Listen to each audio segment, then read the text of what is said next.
Alhamdulillah, serat tanaman ini bila dikeringkan, bisa dianyam dan dijadikan pakaian. Lihat itu, kita tidak perlu lagi menggunakan kulit binatang. Apa yang ada untuk menutup tubuh kita?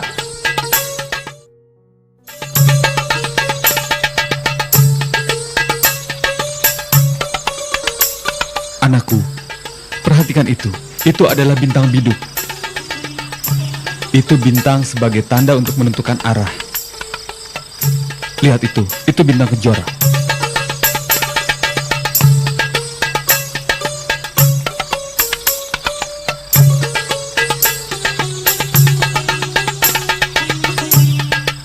Itu bintang kejora.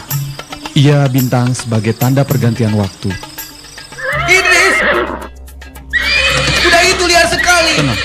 Nanti kau ditendangnya. Tenang.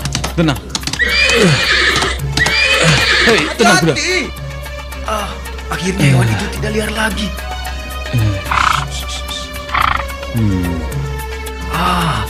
Hebat. Hewan itu jinak.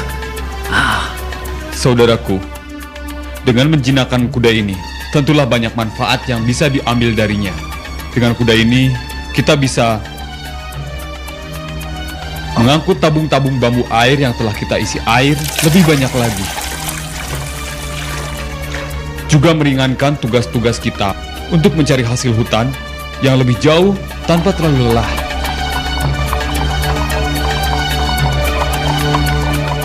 Itulah pentingnya, siapa yang menyerap lebih banyak ilmu serta dapat mengembangkannya, dialah yang akan memperoleh hasil yang lebih banyak lagi.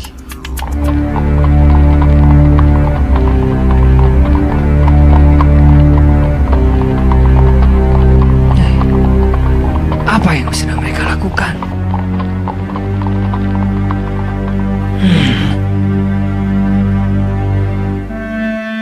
Enak betul, mereka seenaknya mengambil hasil hutan sembarangan. Memangnya hutan ini milik nenek moyangnya?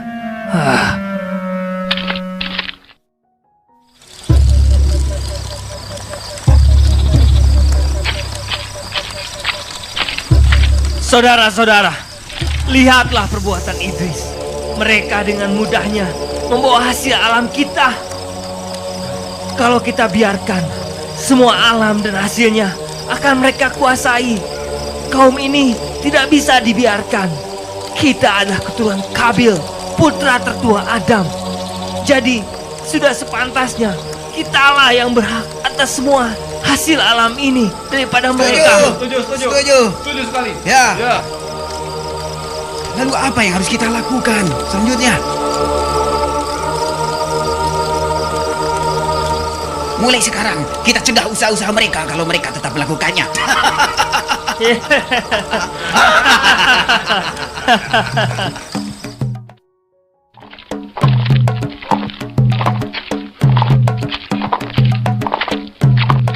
Oh, ini. Ya, letakkan saja pada tempatnya, saudaraku. Hei, Idris!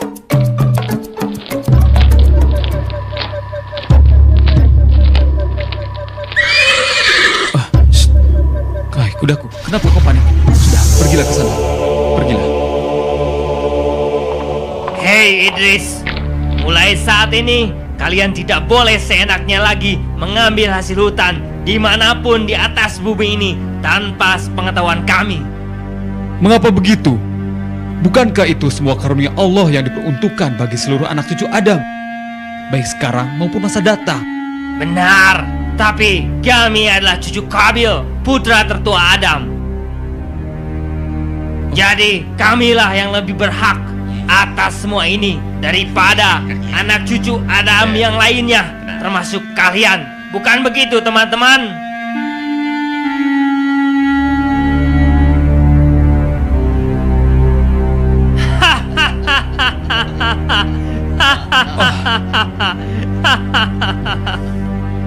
Hei Idris, kau ini keturunan Sis, anak bungsu Adam.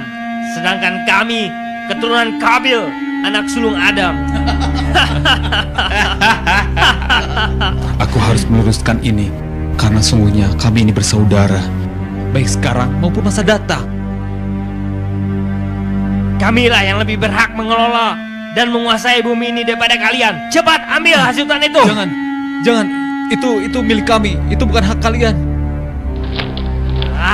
Cepat ambil. Ayo. Hei Idris, tiap hari kalian harus menyediakan makanan untuk kami. Kalau tidak, kami akan bunuh kalian semua.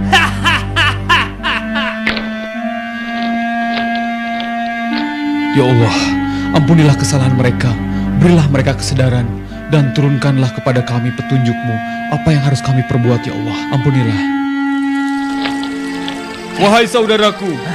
Idris. Saudaraku sekalian, berhentilah berbuat munkar, karena itu adalah jalan yang sangat sesat. Kembalilah ke jalan Allah dengan mematuhi syariat yang diajarkan oleh Adam dan Sis. Hei Idris, hentikan ocehanmu itu. Bicaramu ngawur. Kami keturunan Kabil. Kami tidak mau lagi mematuhi ajaran Adam dan Sis. Apalagi harus mematuhi ocehanmu. Cuy, ya kau dari sini. Janganlah kau campur urusan kami lagi. Ayo cepat pergi dari sini. Kalau tidak, kubunuh kau. Dasar manusia tak tahu diri. Hah, cuy. Kaumku, aku adalah utusan Allah. Persetan dengan semua itu. Ingat, jangan coba-coba kau mengganggu kemauan kami kalau kau masih sayang nyawamu. Kecuali kau punya banyak nyawa. Hati-hatilah. Ingat pembalasan kami.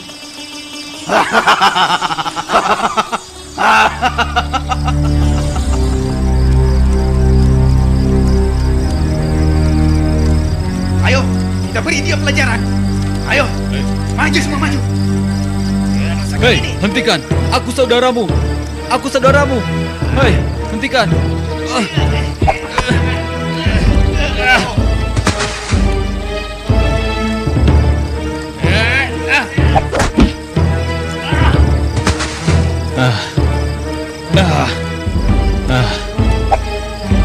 Sadarlah kalian. Sadarlah saudaraku.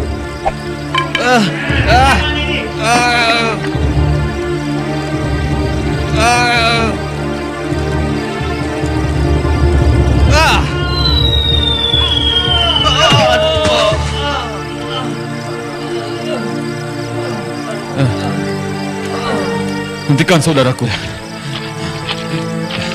Dengar, sudah kuingatkan pada kalian, tetapi kalian tetap membangkang. Apabila kalian tetap membangkang atau melakukannya, maka kami akan perangi kalian.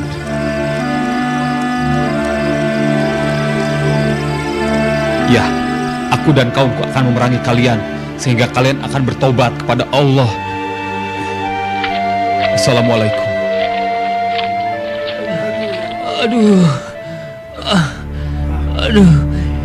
Ia terlalu kuat bagi kita. Aduh.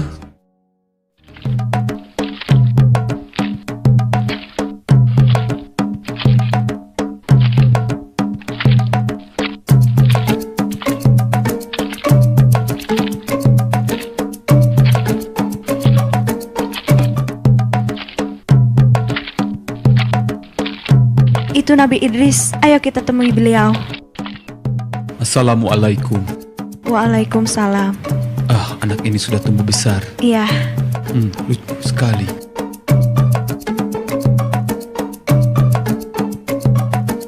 Allahu Akbar. Allahu Akbar. Alhamdulillah, kau berhasil wahai Idris. Kau berhasil menyelamatkan hasil panen kita. Karena kegagahan Idris dalam memerangi orang-orang yang durhaka kepada Allah, kita beri dia gelar Asadul Usud, yang artinya singa dari segala singa. Ya, Asadul Usud. Setuju, ya. Asadul Usud. Wahai kaumku, kita harus melakukan amar ma'ruf nahi mungkar, yang artinya berbuat baik dan menjauhi perbuatan jahat, serta taat kepada Allah, serta beribadahlah kepada Allah. Bebaskan diri dari azab Allah, azab di akhirat, dengan beramal saleh.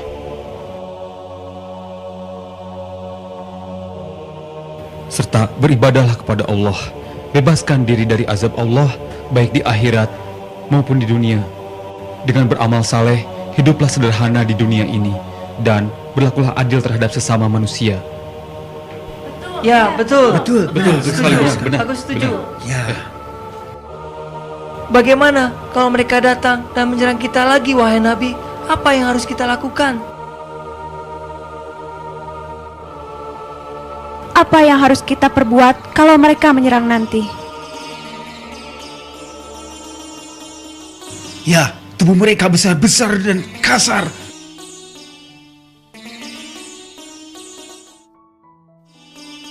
Jangan khawatir wahai kaumku, kita harus bersatu.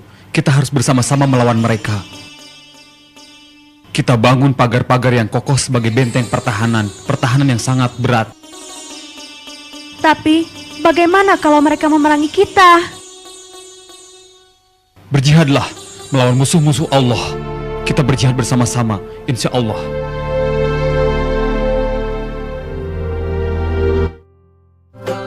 Akhirnya peperangan pun terjadi. Selain menjadi seorang nabi dan rasul, Nabi Idris juga merupakan seorang panglima perang.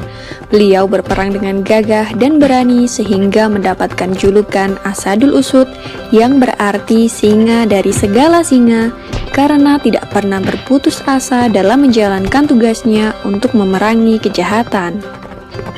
Nabi Idris adalah ahli strategi yang sangat pintar, sehingga beliau dan pasukannya selalu dapat memenangkan berbagai pertempuran. Namun semakin hari, kaum keturunan Qabil yang mungkar dan durhaka itu makin bertambah banyak jumlahnya dan tidak terhenti menyerang para wanita dan anak-anak dari kaum Nabi Idris. Maka Allah Subhanahu wa Ta'ala memerintahkan Nabi Idris beserta kaumnya untuk berhijrah dan meninggalkan negerinya untuk menuju tempat yang lebih aman. Demikianlah kisah Nabi Idris alaihissalam yang tiada henti berperang dengan kaum keturunan Qabil. Nama Nabi Idris diabadikan di dalam Al-Quran dalam surat Maryam ayat 56 dan 57. Semoga kisah ini dapat mempertebal iman kita kepada para nabi dan Rasul Allah Subhanahu wa Ta'ala. Amin ya Rabbal Alamin. Yang diangkat ke langit selain Nabi Isa alaihissalam. Pemirsa beriman, Nabi dan Rasul merupakan manusia pilihan Allah Subhanahu wa Ta'ala untuk menerima wahyu dan wajib menyampaikannya kepada kaum mereka masing-masing. Dahulu, setiap zaman memiliki utusan masing-masing, mulai dari Nabi Adam alaihissalam hingga berakhir pada kepemimpinan Nabi Muhammad sallallahu alaihi wasallam. Nabi dan Rasul pada dasarnya adalah manusia biasa ciptaan Allah, dan mereka juga akan mengalami kematian layaknya manusia pada umumnya. Namun, juga terdapat para nabi yang memiliki keistimewaan lebih di mata Allah Subhanahu wa Ta'ala dengan diangkatnya jasad mereka ke langit. Mungkin selama ini kita mengetahui bahwa hanya Nabi Isa alaihissalam lah yang tidak ditemukan jasadnya di muka bumi ini, karena jasadnya diangkat oleh Allah Subhanahu wa Ta'ala ke langit. Namun ternyata bukan hanya Nabi Isa alaihissalam, terdapat salah satu nabi lagi yang jasadnya diangkat oleh Allah ke langit dan hingga kini tidak ditemukan jasadnya di bumi. Siapakah beliau dan mengapa Allah Subhanahu wa Ta'ala mengangkatnya ke langit? Kali ini tim Berita Islami akan memaparkannya untuk Anda. Dia adalah Nabi Idris alaihissalam, salah satu nabi yang mendapatkan kedudukan yang tinggi di hadapan Allah Subhanahu wa Ta'ala. Sebagaimana firman Allah Subhanahu wa Ta'ala yang artinya, "Dan ceritakanlah Muhammad kisah Idris di dalam kitab Al-Quran.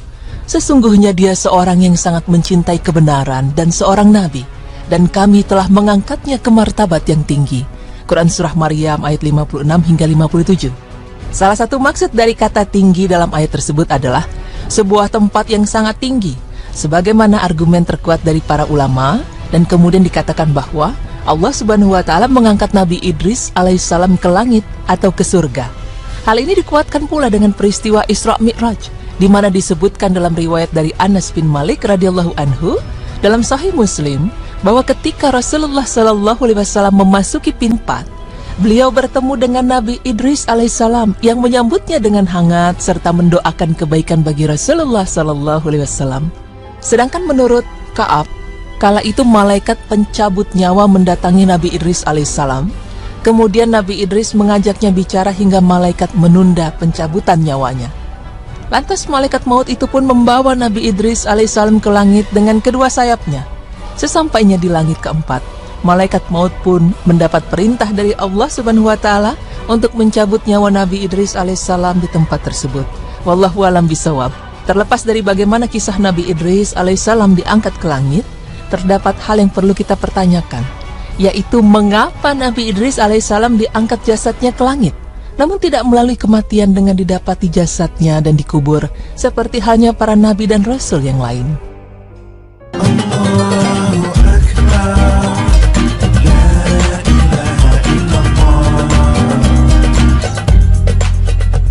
Belajar. Nama aslinya adalah Ahnuh, yaitu seorang rasul yang pertama kali diberikan tugas untuk menyampaikan risalah kepada kaumnya, dan dia adalah Nabi Allah ketiga setelah Nabi Adam dan Syed alaihissalam. Nabi Idris alaihissalam adalah seorang nabi yang Allah puji akan sifat pembenaran yang sempurna, mempunyai ilmu yang sempurna, keyakinan yang kokoh, penyabar, dan banyaknya amal soleh. Dan dalam sebuah firman Allah Subhanahu wa taala juga dikatakan bahwa, dan ingatlah kisah Nabi Ismail, Nabi Idris, Nabi Zulkifli, mereka termasuk orang-orang yang sabar. Quran Surah Al-Anbiya ayat 85. Bukan hanya itu, para sejarawan kuno dan ahli sejarah para nabi menyebutkan bahwa Nabi Idris alaihissalam dianugerahi kepandaian dalam berbagai disiplin ilmu dan kemahiran serta kemampuan untuk menciptakan alat-alat untuk mempermudah pekerjaan manusia. Dalam beberapa kisah dikatakan bahwa Idris sebagai nabi pertama yang mengenal tulisan. Ia juga menguasai berbagai bahasa, ilmu perhitungan, ilmu alam, astronomi, dan lain sebagainya. Dan menurut Ibnu Ishaq, Nabi Idris adalah orang yang pertama kali menulis dengan pena, menjahit baju dari kain, dan memakainya. Pemirsa beriman, tidak heran jika Allah Subhanahu wa taala memberikan martabat yang tinggi pada Nabi Idris alaihissalam, karena hal ini juga dilandasi dari keistimewaan yang terdapat pada diri Nabi Idris alaihissalam sendiri. Semoga informasi ini dapat bermanfaat bagi kita semua dan dapat menambah wawasan kita tentang sejarah dunia Islam. Amin. Alaihissalam adalah seorang nabi yang Allah puji akan sifat pembenaran yang sempurna, mempunyai ilmu yang sempurna, keyakinan yang kokoh, penyabar, dan banyaknya amal soleh. Dan dalam sebuah firman Allah Subhanahu wa taala juga dikatakan bahwa, dan ingatlah kisah Nabi Ismail, Nabi Idris, Nabi Zulkifli, mereka termasuk orang-orang yang sabar. Quran Surah Al-Anbiya ayat 85.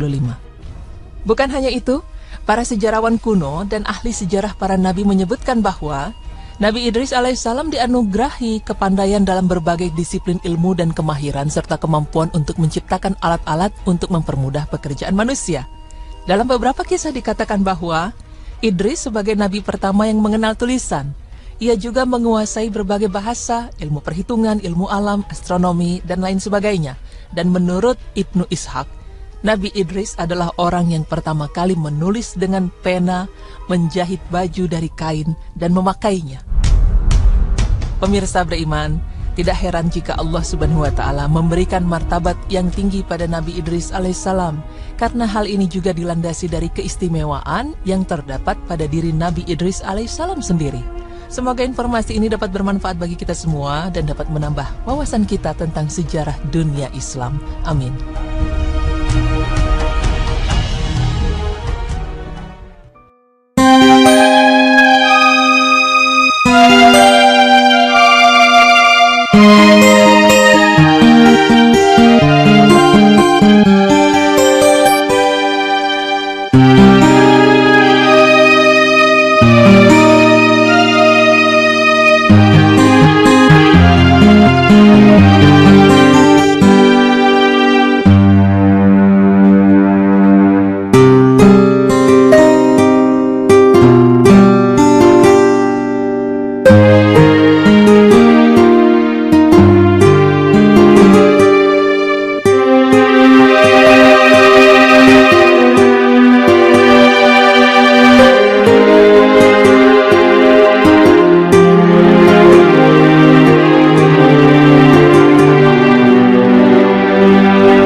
Idris.